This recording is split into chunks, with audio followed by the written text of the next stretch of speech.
Hi guys, Bob Collins with Creative. Now if you're getting ready to start your YouTube channel, this video might be interesting for you.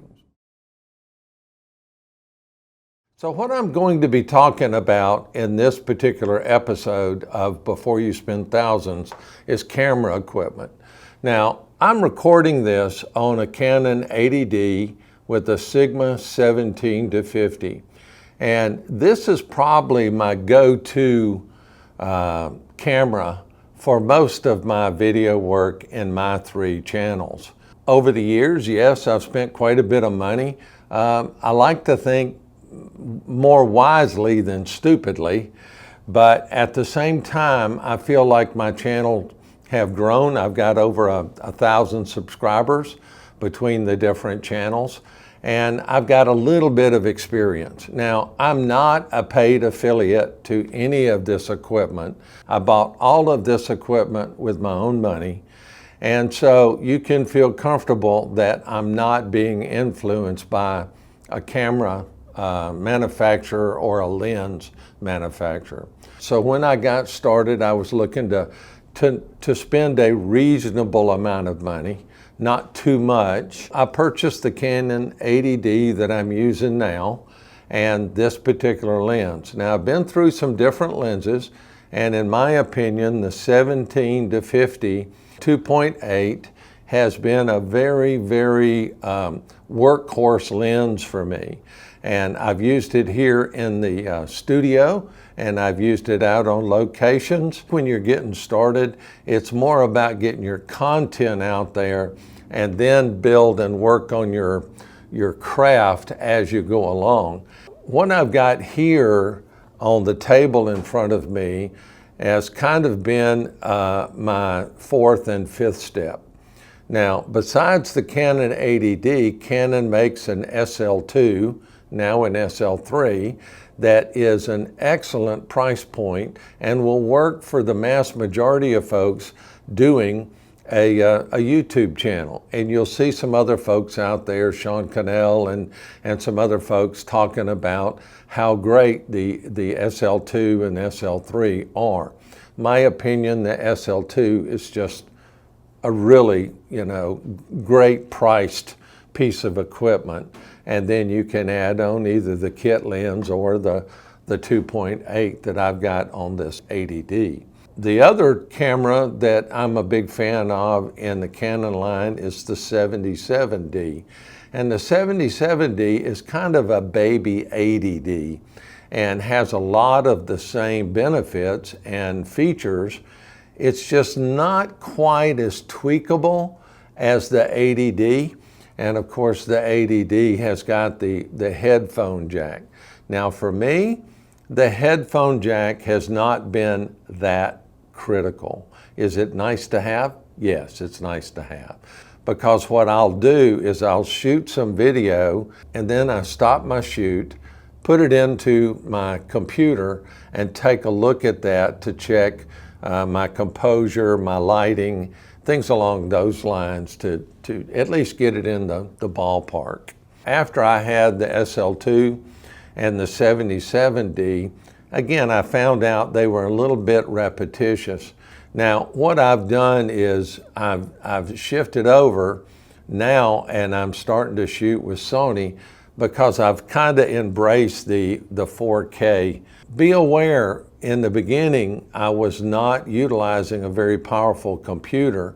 And if you're doing your video processing on a not so capable computer, throwing the 4K into the mix can be pretty brutal when it comes to rendering and saving and processing your videos. If you're thinking about going 4K and you don't have a strong computer, you might want to rethink it and stick with the 1080 camera like the Canons that I was just talking about.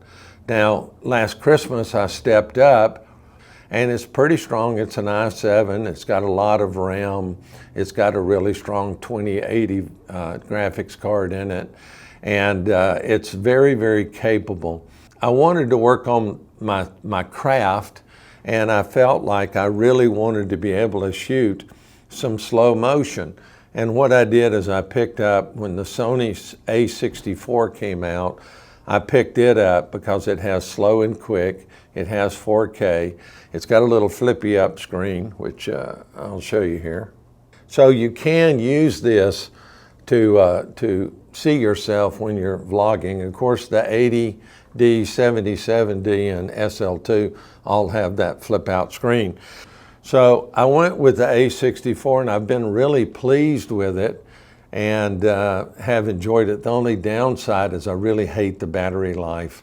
And so a couple of months ago, I picked up the A7 III, and it has the 100 battery, which you can basically shoot all day long on, and it's full frame.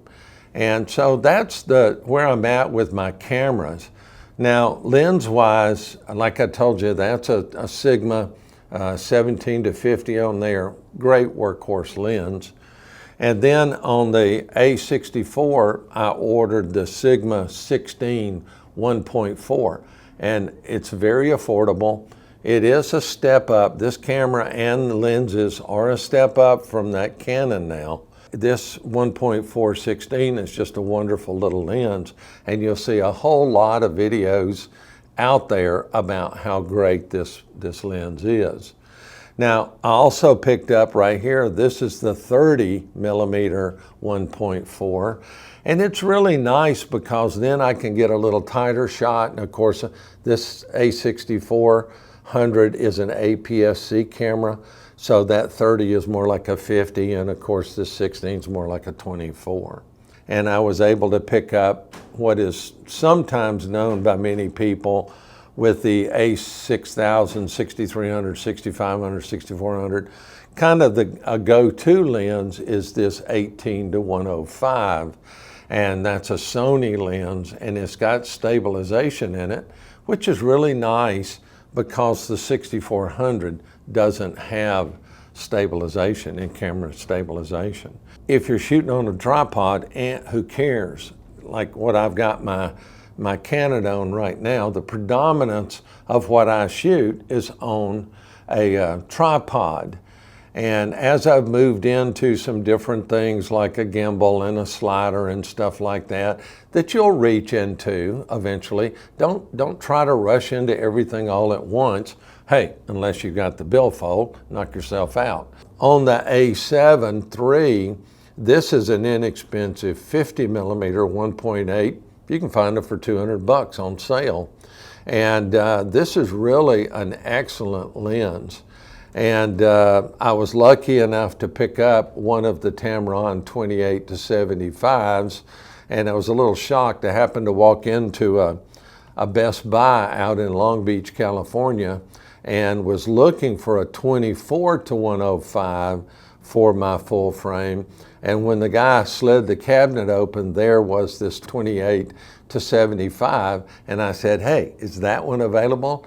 And he said, sure. So this one was $900, whereas the 24 to 105 is, $200 or $300 more than that. This Tamron is really nice. It does not have stabilization, but the camera does. In retrospect, being able to go, reasonably, if you say if your budget's like $1,000, $1,500, the 80D, the 77D, the SL2 with a good workhorse lens is a great way to go. If you're more in the $1,500 to $2,000 and you've got a capable computer, then maybe the A64 with a 16 and a 30 or something like an 18 to 105, this would be a good way to go. But again, if you're going to be shooting 4K, got to have that upgraded computer. And of course, if your budget's big, because we're talking this camera and this lens, you're talking $3,000. It really depends on what your billfold, your checking account, or your credit card will stand.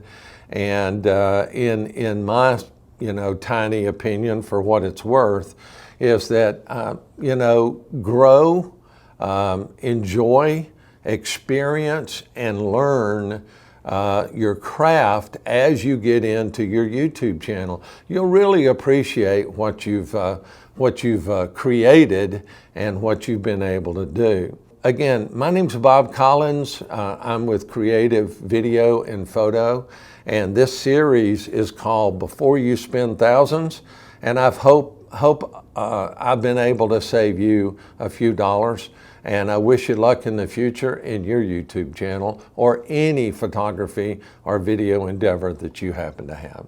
Thanks again for watching. Appreciate it.